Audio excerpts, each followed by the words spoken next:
இன்றைய புனிதர் அறிவோம். டிசம்பர் 20. சிலோஸ் நகர புனித டோமினிக்.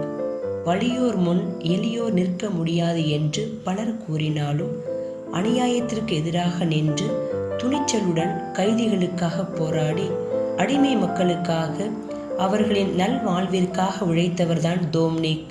இவர் ஸ்பெயின் நாட்டில் நவாரா என்ற இடத்தில் கிபி 1000வது ஆண்டு பிறந்தவர். சிறு வயது முதலே ஆடு மேய்க்கும் தொழில் செய்து வந்தார். தனிமையில் இறைவனது குரலை கேட்டார். இறைவனுடன் இரண்டர கலந்து அவரது அருட்கரம் பற்றி அவரை பின் செல்லும் ஆர்வம் கொண்டார்.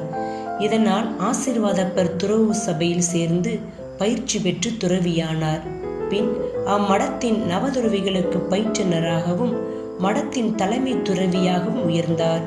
தனது ஆன்ம ஆலோசனைகளால் துறவிகளை சிறப்புடன் வழிநடத்தினார்.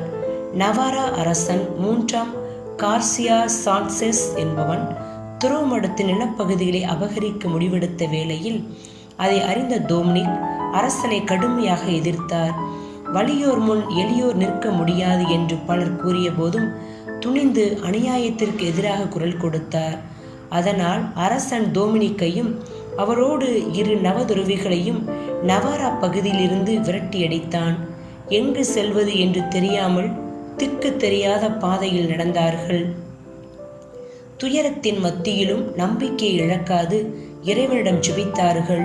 இவர்களது நிலையை அறிந்த காஸ்டில் நாட்டு அரசன் 1ஆம் பெர்டினாண்ட் துறவிகளை அன்பொழுக வரவேற்று அவர்களுக்கு பாதுகாப்பு அளித்து அத்துடன் சிலோஸ் நகரில் சீர்குலைந்து போய் கிடந்த புனித செபஸ்தியா துறவு மடத்தையும் 6 துறவிகளையும் டோமினிக்கிடம் ஒப்படைத்தார்.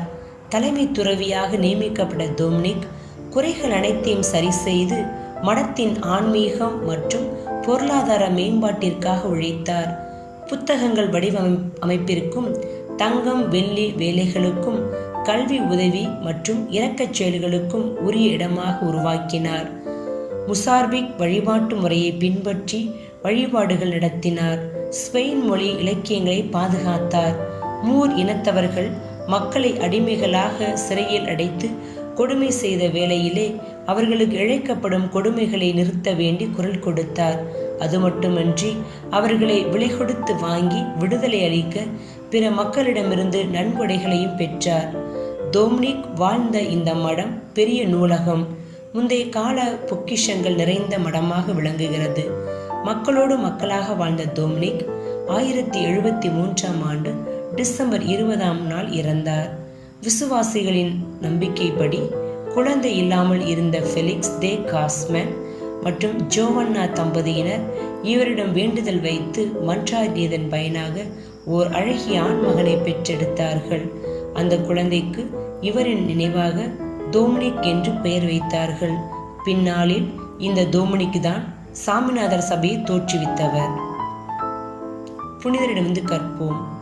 நீதிக்கு தலை வணங்குவோம், அநீதிக்கு எதிராக குரல் கொடுப்போம்.